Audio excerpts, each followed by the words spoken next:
Welcome to सराब की classes. प्रिय विद्यार्थियों, हमने पूर्व क्लास में राजस्थान के लोक देवता के बारे में पढ़ा।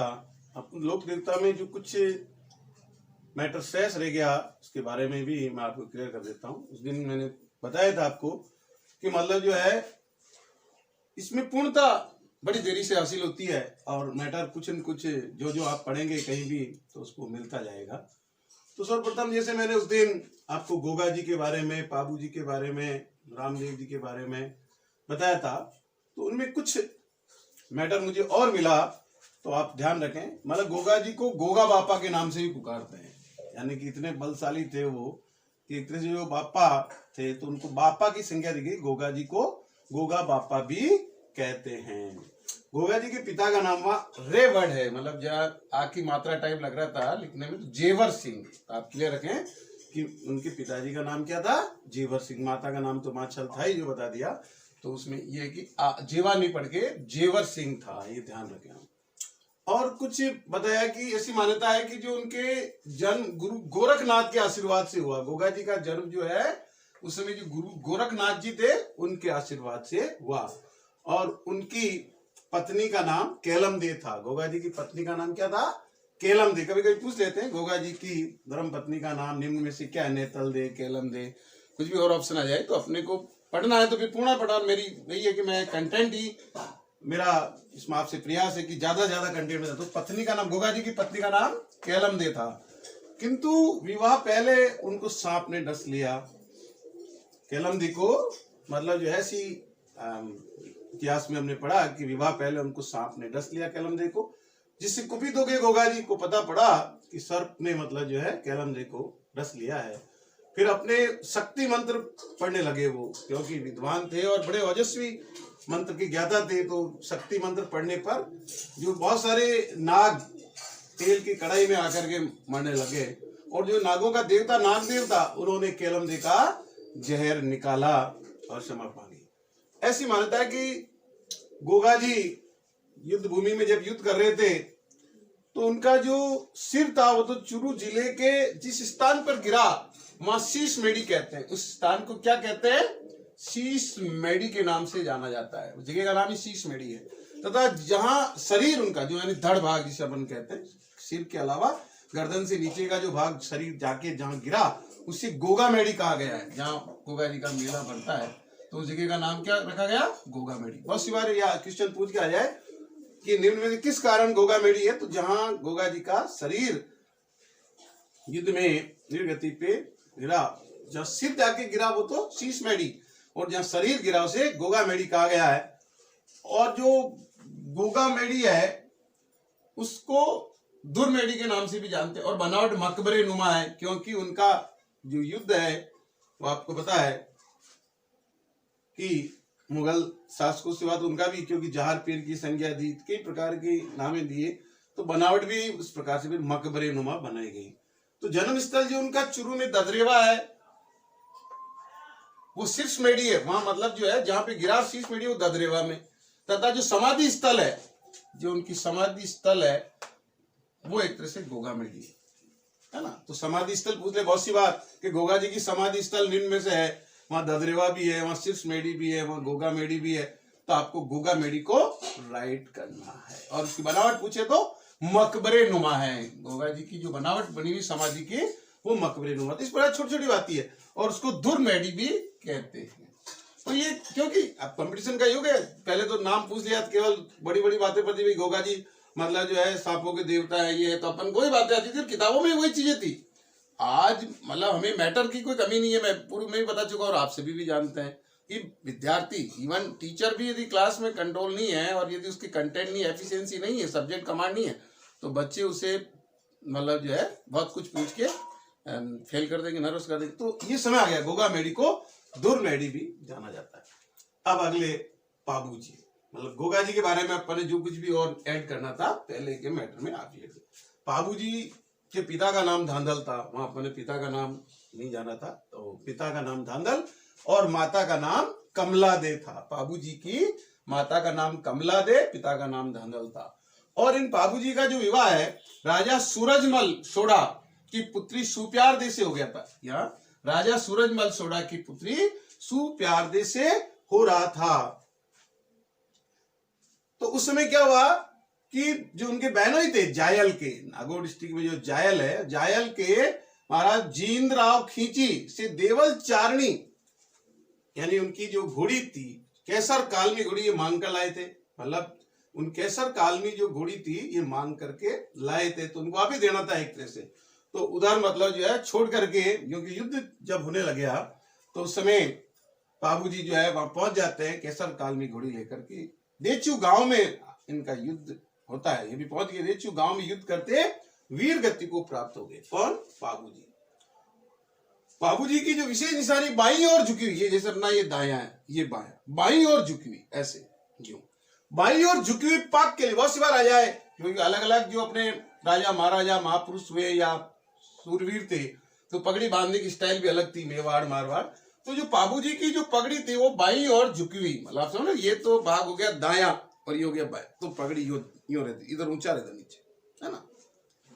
तो बाईं ओर झुकी पाक के लिए प्रसिद्ध है। और बाबूजी के जो पवाड़े है, मतलब पहाड़े अलग होते हैं, पवाड़े का मतलब उनकी जो फड़ होती है किसी क्या होती है, तो बाबूजी पवाड़े माठ वाद्य के साथ नायक व रेबारी जाति के लोग गाते हैं। ये आप ध्यान रखें, बस ये बहुत आता है, अपन अलग से भी पढ़ेंगे, लेकिन जिसका जिस रिलेशन है वो तो उसकी पढ़ाई करते समय। तो बाबूजी के जो माठ वाद्य के साथ नायक व रेबारी जाति के लोग गाते हैं। तो कभी कभी आता है पवाड़े किस संबंध है? बाबूजी से। अब ये दिए वहां लिखा हुआ है, तो कौन से वाद्य से? माठ वाद्य के साथ नायक व रेबारी जाति के लोग ये गाते हैं। बाबूजी की फड़, जैसे देवनारायण की फड़ होती है वैसे बाबूजी की भी फड़ होती है, उसको नायक जाति के भूपों द्वारा रावण हत्ता वाद्य के साथ बांची जाती है। नायक जाति के जो लोग होते हैं और उनको भोपे कहा जाता है, उनमें जो भोपे मतलब जो पूजा करते हैं वो भोपे हो जाते हैं घोड़े। तो भोपों द्वारा रावण हत्ता एक वाद्य यंत्र है, आप लोग देखते भी, अपन पढ़ेंगे भी अलग से सारे वाद्य यंत्रों के बारे में, लेकिन यहाँ पे रिलेशन जो है बाबूजी से। तो बाबूजी के नायक जाति के जो भोपे हैं वो रावण हत्ता वाद्य के साथ बातचीत हैं। क्या बाजते हैं? बाबूजी की फड़ बाजते हैं, बाबूजी की फड़ बाजते हैं। और ये जो बाबूजी है ये राव सिया के वंशज थे। राव सिया जो थे उनके बहुत ज्यादा बाबूजी वंशज थे। मेवाड़ कछवा जो भी उन्होंने लिख दिया, तो आपको वहां याद करना है राव सिया के वंशज थे बाबूजी, है ना। फिर आगे बताया कि आसिया मोड़जी द्वारा, आसिया मोड़ मतलब व्यक्ति का नाम है, आसिया मोड़जी द्वारा लिखित बाबू प्रकाश रचना है, मतलब इनकी रचना है एक प्रकार का ग्रंथ मान लो जिसको बाबू प्रकाश रचना। अच्युतो द्वार, अछूतो द्वारक मलेच्छ से समझी जाने वाली, अछूतो द्वारक का मतलब जो अछूत जाति समझते, जिनसे कोई हीन भावना रखते थे जिन्हें, तो मलेच्छ समझी जाने वाली जो जाति थी थोरी, अपन कहते हैं ये तो थोरी है, तो जो थोरी जाति थी शूद्र के रूप में मानते थे कि 7 भाई थे, मतलब उस मलेच्छ जाति के क्या थे? 7 भाई थे। उन सातों भाइयों को अलग नाम है, खलमल भलमल। तो ये जो 7 भाई थे थोरी जाति के, उन 7 भाइयों को आश्रय दिया था किन्होंने? बाबूजी ने। और आश्रय नहीं बल्कि अपनी जो सेना थी उसमें प्रधान सरदार बना दिए किसी को, तो प्रधान सरदार बनाकर अपने पास रखा, यानी उनका सारा उस आश्रय का मतलब सभी चीजें उनके पास होगी, अपने पास रखा। और थोरी जाति जो है सारंगी के द्वारा बाबूजी का यश गाते हैं। सारंगी भी एक यंत्र है, उस सारंगी यंत्र के द्वारा थोरी जाति के लोग बाबूजी का यश गाते हैं। और बाबू धड़ीरी वाचना कहते हैं उसको, क्या बोलते हैं? अपन काय बाँच रही है, तो बाबू धड़ीरी वाचना कहते हैं। तो इस प्रकार से बाबूजी के बारे में अपन पूर्व में भी पढ़ चुके हैं मोटी मोटी बातें, लेकिन अपन ने वहां जो छोटी छोटी बातें हैं कि बाबूजी के द्वारा हम और क्या मतलब जो है सीख सकते हैं, तो आपको बाबूजी के इन 7 जो थोड़ी जाति के लोग थे उनसे नाम कभी पूछते नहीं है, लेकिन खलमल मैंने बता दिया नॉर्मल नाम जो थे। तो थोड़ी जाति सारे के द्वारा बाबूजी का यश गाते हैं। और बाबू धड़ीरी वाजना। अब आता है रामदेव जी। रामदेव जी के बारे में अपन बहुत कुछ पढ़ चुके हैं, लेकिन जैसे उनका जन्म का जो समय था अपन किसी अंदाज माना तो 1409 से 1412। पिता का नाम अजमाल जी था, आप और हम सभी जानते हैं, क्योंकि बाबा रामदेव तो जी राजस्थान पे विभिन्न टीवी चैनल्स के ऊपर मतलब जो है आता रहता है। अजमल जीरा लाला अजमल, लेकिन फिर भी अपना करते, पिता अजमल जी थे और माता का नाम मेणा दे था। और इनका जो विवाह था अमरकोट के सोडा राजपूत दल्ले सिंह जी की पुत्री, मतलब जैसे वहां था, मतलब वहां जो आपको बताया वहां अलग नाम था, और यहाँ तो अपन कंफ्यूज नहीं होना है, अपने को ये ध्यान रखना है कि यहाँ पे सूरजमल सोडा थे और यहाँ पे दल्ले सिंह सोडा। तो रामदेव जी की ससुर ऐसे दे देते हो ना, अब आदमी उस पर निर्णय लेने पे तो आपको होना चाहिए कि सोडा राजपूत थे, लेकिन दल्ले सिंह जी की पुत्री नेतल दे के साथ हुआ, नेतल दे के साथ हुआ। और इन्होंने जो समाधि ली है, ये आप ध्यान रखें, अपन उस समय नहीं बताया कि भाद्रपद सुदी 11, इसलिए आप देखो दूध से 11 तक मेला भरता है, दूध से लेकर के 11 तक भरता है, क्योंकि उनका समाधि जो अरुणिचा में ली थी वो 11 के दिन ली थी। 1515 में जीवित समाधि ली थी, 1515 में जीवित समाधि ली थी। और भतीजी के विवाह में जयमाल मालावत के पुत्र हमीर को पोखरण दाइजे में दे दिया, मतलब इनकी जो भतीजी थी उसके विवाह में जयमाल मालावत जी के जो पुत्र हमीर को पोखरण दाइजे में दे दिया। और इनके बाद देने के बाद रामदेवरा गांव बसाया रामदेव जी ने, मतलब सब त्याग दिया राजपाट एक तरह से, और क्या बजाया, जिसको हम रुणेचा बोलते हैं, जिसको हम रामदेवरा बोलते हैं, राम। और इनके जो पर्चे होते हैं, उनको चमत्कारों को तो पर्चा बताया गया, क्या ना, बाबारो पर्चे है बोलते भी अपन आम भाषा में बोलते हैं, लेकिन उस चीज को क्वेश्चन के रूप में जब कभी आ जाए तो क्या ना, भाई रामदेव जी के जो चमत्कार है, जो भी उन्होंने चाहे भैरव राक्षस किया या कोई भी वो कटोरे मंगा दिए मक्का से, तो चमत्कार को पर्चा कहा गया। और जिनके भजन गाते हैं, चाहे डाली बाई के द्वारा, चाहे रामदेव जी के द्वारा या अन्य भक्तों के द्वारा, उन रामदेव जी से रिलेटेड जितने भी भजन है उनको ब्यावले के नाम से जाना जाता है। किसके नाम से जाना जाता है? ब्यावले के नाम से जाना जाता है। इस प्रकार से हमने मेहाजी मांगलिया पढ़ा, वो जैसलमेर के थे मेहाजी मांगलिया, है ना। और उनका जो प्रिय घोड़ा था उसका नाम था किरण काबरा, तो उसमें आप ऐड कर लें, मांगलिया मेहाजी को अपन ने पढ़ा, तो उसमें जो है उनका किरण काबरा प्रिय घोड़ा था। और उसके बाद जीवा की चीजें नॉर्मली अपन ने बता दी थी। और हड़बू जी जो थे वो मेहाजी सांकला के पुत्र थे और रामदेव जी के मौसेरे भाई थे। अब देव नारायण के बारे में भी अपन ने पढ़ा था, तो देव नारायण में 1243 में आसीन, अपने ब्यावर से आगे आसीन बंदौर जब जाते भीलवाड़ा जिले में आसीन हुआ। पिता का नाम सवाई भोज भी बताया, मेन मंदिर जो है आसीन में इसलिए सवाई भोज मंदिर है। माता का नाम साडू माता था, कि शेडू लिखा तो आदमियों ने, बाकी अपन सभी जानते हैं क्योंकि राजस्थान में ग्रामीण परिवेश के लोग वर्षों से खेल ख्याल मारवाड़ी, तो साडू माता ही नाम है, प्रचलित नाम है साडू माता। कई किताबों में शेडू लिखा था, आप कंफ्यूज नहीं हो, साडू माता बोलते हैं उनको, सवाई भोज बोलते हैं। पत्नी का नाम पीपल दे था, देव नारायण की पत्नी का नाम पीपल दे था, जो धार नरेश जय सिंह की पुत्री थी। एमपी में जो धार है, तो धार नरेश जय सिंह जी की पुत्री थी। देव नारायण की फट गायन गुजर भोपे गाते हैं, जैसे यहाँ नायक रेवारी थे दूसरे में, वहां गुजरों के जो उनमें जो कोई व्यक्ति पूजा करता है उसको घोड़ला पूबा बोलते थे, भोपा बोलते हैं, घोड़ला भी नहीं, तो तेजा जी के वहां घोड़ले बोलते हैं। तो देव नारायण की फट जो है गुजर जाति की, जो उसमें से कोई भोपा बनता है जो पूजा साधना करता है भोपो द्वारा, और जंतर उनका वाद्य यंत्र होता है। तो इसलिए यहाँ सारंगी था बाबूजी में और कुछ था, तो आपको देव नारायण के यहाँ जो भोपो द्वारा वाद्य वो क्या है? जंतर है। तो ये बातें बिल्कुल स्ट्रिक्टली अपन वहां तो पढ़ेंगे, वहां तो कॉमन जंतर के बारे में पढ़ेंगे, जंतर क्या होता है, क्या काम आता है, लेकिन किसका किससे संबंध है ये आपको व्यक्तिगत देवी देवता में जब अपन डीपली उनको याद कर लेते हैं, आत्मसात कर लेते हैं, तो फिर हमें वहां दिक्कत नहीं। तो देव नारायण का नाम आते आपके दिमाग में कि जंतर वाद्य यंत्र द्वारा मतलब जो गाते थे। ईंटों का शाम कहते हैं, मतलब जो ईंट पत्थर से ही मकान बना करके, क्योंकि आज मैंने कहा ना कच्चे मकान देवमाली में कई जगह, तो इनको ईंटों का शाम कहते हैं। कब आया ईंटों का शाम है, राम नारायण देव नारायण रामदेव जी तेजा जी, तो आपको ईंटों का शाम के रूप में देव नारायण को राइट कर, इससे नाना प्रकार के बनते हैं, मैटर भी खूब है और वीडियो वालों के उदंतियों ने बनाए।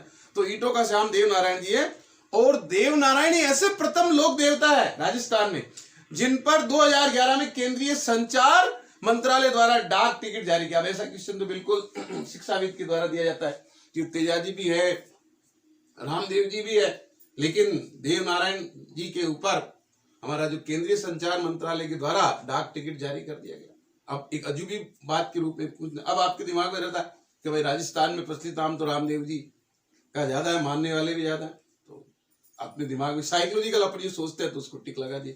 तो ऐसा नहीं, ये आपको ध्यान रखना है कि देवनारायण प्रथम लोक देवता हैं जिन पर 2011 में केंद्रीय संचार मंत्रालय द्वारा डाक टिकट जारी किया गया।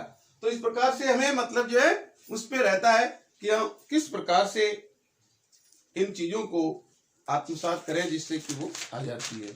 तो देवनारायण जी के बारे में हो गया, रामदेव मल्लीनाथ जी जिसको भी अपन ने पढ़ा था, इनका जन्म 1358 में मारवाड़ के राव तीड़ा जी, पिताजी का नाम क्या था?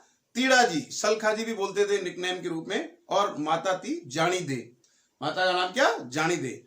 महेवा में अपने चाचा कानड़ दे के पास रहे। ये चाचा जो है चौहान वंश के जो कानड़ दे थे उन चाचा लगते थे, उनके पास रहे। और 1378 में इन्होंने मालवा के सूबेदार निजामुद्दीन की सेना को परास्त किया।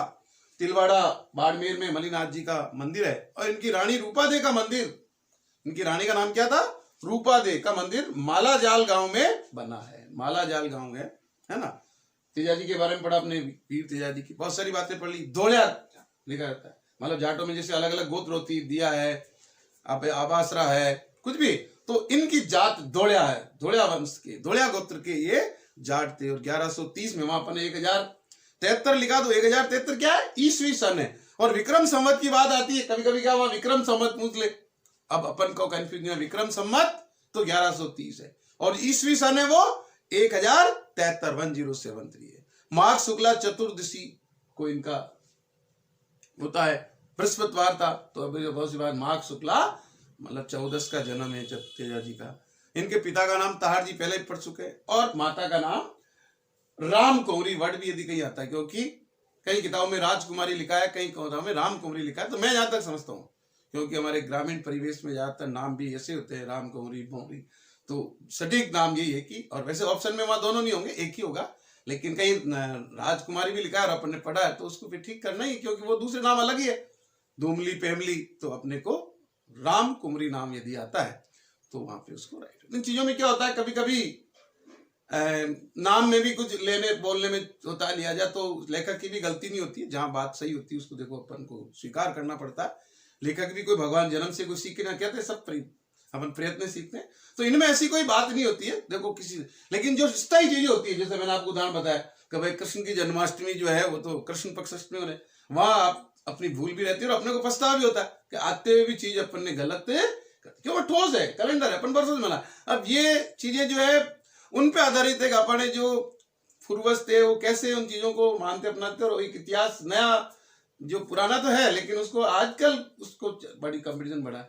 अब उन किंवदंतियों में क्या, लेकिन जो चीजें सॉलिड होती है कि भाई राजस्थान में जिले कितने हैं, या उसमें जो पर्टिकुलर सीमा है, तो वहाँ स्टूडेंट में और शिक्षक में बहुत कॉन्फिडेंस और सच्चाई होनी चाहिए। रेयर में इनमें भी पूर्णता की ओर जा रहे, तभी अपने आज पढ़ी हुई चीजों को वापस, मतलब उनमें क्या कमी रही है और क्या, बस इसमें कुछ नहीं होता है कि अपन को सही करें। और बहुत सी चीजें यदि इसके बाद आप भी कहीं जो हमारे व्यूवर्स हैं वो भी कहीं कोई चीज पढ़ते हैं तो कमेंट के रूप में उसको एक दूसरे से शेयर। शिक्षा, education is a life long process, education is not a product, education is a process, प्रक्रम है, प्रक्रिया है, विधि है। ये कोई पूर्णता किसी व्यक्ति विशेष की सीमा नहीं होती है, वो एक उसका आईक्यू होता है। कलेक्टर बन गया साहब, कलेक्टर बन गया, आईक्यू था, बन गया। अब इसका मतलब नहीं कि वो सबसे सब होशियार हो गया या साहब के आगे सब जीरो है, ऐसा कभी भी नहीं होता है। एजुकेशन जन्म से लेकर मृत्यु तक कुछ न कुछ प्रत्येक व्यक्ति सीखता रहता है। लेकिन अब शिक्षक का मतलब ये होता है कि जो उसे आए, जो जानता है वो तानता है, जितना जाने उतना ताने, मेरा कहने का मतलब ये, और उसमें कोई कमी रहे उसको स्वीकार करे, यही शिक्षक होता है। शिक्षक से कमी स्वाभाविक है, तो बोलता है तो बोलते बोलते कुछ भी बोल भी जाता है। तो ये कई चीजें होती है जो शिक्षक में अच्छाई होती है और शिक्षक की कमी होती है। सभ्यता भी जल्दी आती है शिक्षक में, क्योंकि वो अपनी एनर्जी का वेस्टेज करता है। तो ये मैं जहां तक समझता हूं कि मेरे प्रयास विद्यार्थियों के लिए बहुत ही फ्रूटफुल है, क्योंकि वर्षों के जो ज्ञान भंडार है वो हम आपको वितरित कर रहे हैं, बांट रहे हैं। और मैंने तो बार बार दुआ भी बोला कि सरस्वती के भंडार की बड़ी अपूर्व बात, जो खर्चे त्यों बड़ी बिनजात, है ना। तो तेजा जी के बारे में बताया, उनकी माता। फिर वीर कल्ला जी थे, कल्ला जी मेड़ता के शासक दूधा जी, जो मीरा से रिलेटेड है, दूधा जी के छोटे पुत्र अंचल सिंह के पुत्र। तो मीरा क्या लगती थी, कल्ला जी के बुआ लगती थी। तो ऐसे रिश्ते से भी क्वेश्चन पूछ लेते हैं, तो अपने को क्लियर होना चाहिए, क्योंकि अपन इतिहास में भी पढ़ते हैं और ये मतलब जो है राजस्थान के लोक देवताओं के रूप में भी पढ़ते हैं। शेषनाग के अवतार माना गया इनको, कल्ला जी को, है ना। और डूंगरपुर में सामलिया क्षेत्र में कल्ला जी की मूर्ति है, और इनकी जो कुल देवी वो नागणेची है। कहते हैं बहुत सी नागनेची माता रिलेटेड है। अब संबंधी वहां लिख दिया कल्ला जी, मल्लनाथ जी, है ना, पाबू जी, हड़बू जी, तो अब आपको कल्ला जी को नागनेची देवी से जोड़ना है। जागीर गांव इनका रुंडेला, है ना, में पत्नी महासती कृष्णा का चबूतरा बना हुआ है। जागीर गांव है ना रुंडेला, वहां पे तो इनकी पत्नी जो है सती हुई थी, उसका नाम कृष्णा था। तो इस प्रकार से अपने को रखना चाहिए। फिर अपन राजस्थान की लोक देवियों के बारे में पढ़ेंगे। तो लोक देवियां बहुत सारी है, मैं आज तक समझता हूँ कि इतना पछता रहे, बाकी अपन स्टार्ट कर देंगे। राजस्थान की लोक देवियां बहुत सारी। केला देवी है, केला देवी जो है करौली जिले से रिलेटेड है। यदुवंशियों की कुल देवी है, दुर्गा रूप है। जब कंस ने वासुदेव और मतलब देव की जिसकी संतान होनी थी, भविष्यवाणी पूरी हो गई थी, तो उसने कहा फिर पटक के मारो, जो मारा था आटी संतान को, तो वो मतलब नवजात योग माया के रूप में त्रिकूट पर्वत पर केला देवी बन गई, उसको हम पूछते हैं। और लांगुरिया गीत गाते हैं, लक्की मेला भरता है चेत मतलब शुक्ला अष्टमी को, चेत शुक्ला अष्टमी को मतलब जो है केला देवी का मेला भरता है। लक्की मेला के नाम से वो जाना जाता है। तो मान्यता ये बताई थी मैंने आपको कि जब भगवान कृष्ण तब्दील हुए बाद में, और वो जो लड़की थी वो त्रिकूट पहाड़ी पे जाके केला देवी के रूप में तब अवतरित हो गई। तो इस प्रकार से हम लोक देवियों के बारे में भी आगे, और बहुत सारी देवियां हमारी, चाहे शाकंभरी हो, चाहे आई माता हो, चाहे जो उनको हम पढ़ेंगे। तो प्रिय विद्यार्थियों, नेक्स्ट वीडियो में अपन मतलब जो है लोक देवियों के बारे में ही जोर से उसको पढ़ेंगे। और जब तक आप इसको पढ़ें, और ज्यादा ज्यादा मेरा आप बार बार ये आग्रह रहता है कि आप सब्सक्राइब और व्यूअर्स को बढ़ाएं, जिससे क्या होता है कि हमें भी होता है कि जो मेहनत कर रहे हैं वो निष्फल नहीं जा रही है। और वर्तमान समय में आप जितने एक दूसरे को ज्ञान बांटेंगे, क्योंकि आज पटवारी का एग्जाम भी जनवरी के महीने में अगले माह में होने वाला है, और पटवारी में भी राजस्थान का पूरा जीके किसी न किसी, और वहां बारीकी से पूछा जाता है, क्योंकि पटवारी बनने के लिए कॉम्पिटिटर बहुत ज्यादा, उनको बाइफरकेट कैसे करें हमारे विभाग पेपर सेटर की तो बना दिया, तो वो भी उन सोच समझ बनाना पड़ता है। फिर जो रिजल्ट आता है वो बड़ा डिफिकल्ट रहता है। तो मतलब जो है उसके बाद जो रिट का एग्जाम 25 अप्रैल को ना, उसमें 11-12 लाख 15 भी हो सकते हैं यदि सभी ने भर दिया, जो अदर स्टेट से भी करके आते हैं, जैसे मान्यता एनसीटी से मान्यता प्राप्त। इसका मतलब क्या है कि स्टूडेंट का नंबर ऑफ स्टूडेंट बहुत ज्यादा है, और पोस्ट तो निश्चित है, और उसमें फिर अलग अलग विधवा कोटे से मिलनी परित्यक्ता है, एक्स है, डिफेंस, और उसके अलावा मूक, बधिर, अंधे बहरे, जितने भी उनकी सीटों का। उसके बाद जनरल में फिर ईडब्ल्यूएस आ गया, फिर ओबीसी में इतनी जातियां। तो कहने का मतलब कंपटीशन बड़ा प्रतिस्पर्धात्मक है, और बड़े उसमें तो इसमें अपन को पढ़ने वालों की संख्या की कमी नहीं है। तो एक दूसरे को सहज बताओगे नहीं तो उसे पता नहीं पड़ता है, क्योंकि बहुत पुराने चैनल्स जो होते हैं उनको तो सभी जानते, नाम जाता है, लेकिन कंटेंट नहीं है। तो अपन दूसरे को भी देखना, कोई अपन गलती नहीं कर रहे, और सभी में सब अच्छा ही होती है, ये भी बात। सब अपने अपने लेवल पे मेहनत करते हैं, ऐसा नहीं भगवान को ही नहीं होता। जितनी भी जो क्लासेज हैं, मतलब जो है जो भी पढ़ा रहे हैं वीडियो पे, वो सबका अपना अपना अनुभव था, सब में विशेषता होती है, लेकिन सब में सारी विशेषताएं नहीं पाई जाती। तो जो विशेषता मेरे वीडियो में लगे, मेरा तो यही है कि मैं जब हाल 3-4 महीने से पढ़ा रहा हूँ, 3 महीने पहले मैं कुछ टॉपिक्स को कम देखा, या तो उनके मतलब दिमाग में वो चीजें पहले से ऑलरेडी है, या उनका मैटर उनको अवेलेबल हो गया, और जो अभी वर्तमान में वीडियो चल रहे हैं उसमें मैटर उनको कहीं नहीं मिला, कहीं 2 लाइन 4 लाइन 5 लाइन, तो बहुत ज्यादा वजन और वेटेज मिला। तो मेरी यही है कि इसमें कोई वो नहीं होता है कि अपन किससे क्या, जिसको जो अच्छा लगता है, लेकिन जो मैं मेहनत कर रहा हूँ मुझसे जो अच्छा प्रयास है, तो उसको शेयर करने के लिए आप अग्रसर हो। धन्यवाद।